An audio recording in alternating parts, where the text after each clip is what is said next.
Before getting started, you'll want to make sure you have these tools handy.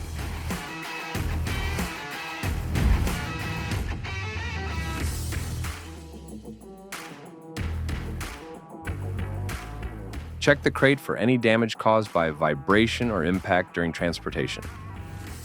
If the crate has any structural damage, take photographs in the presence of the carrier and notify the selling dealer.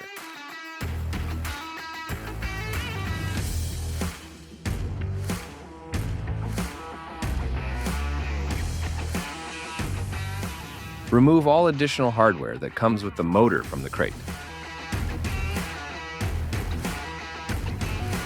Then inspect the outboard motor and keep record of any shipping damage by taking photographs.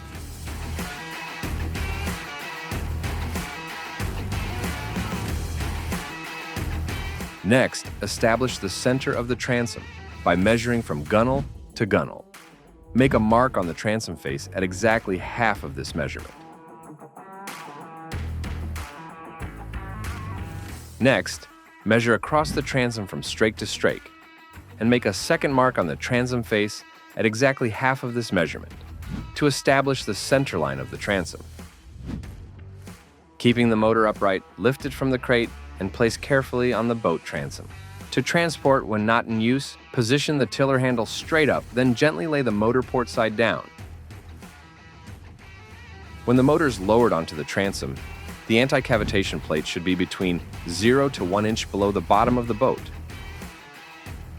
Center the motor on the center line and secure it by alternately tightening the clamp bracket screws by hand. For added security, install 8mm bolts, washers, lock washers, and nuts, as illustrated in the box on your screen, and tighten the bolts sequentially. After installing the motor, check to make sure that steering and tilt movement are not obstructed by any part of the boat.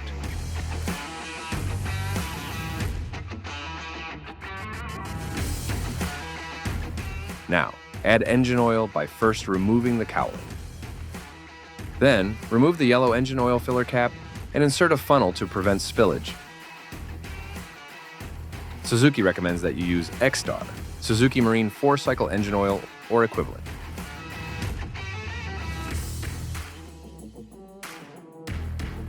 When finished filling, re-secure the engine oil filler cap. To check the gear oil level, place the motor in an upright position, remove the gear oil level plug, and look into the hole. The oil level should be visible at the bottom edge of the hole. If the oil level is low, add the specified gear oil through the gear oil drain hole.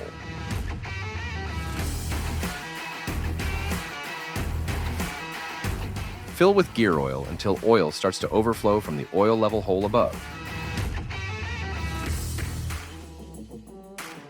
Now reinstall and tighten the gear oil level plug before removing the gear oil pump and securing the gear oil drain plug.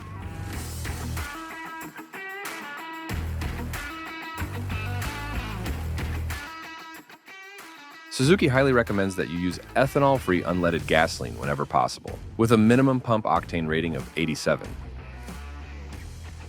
The fuel tank cap until an audible click is heard. Then, tighten the air vent screw on top of the fuel tank cap.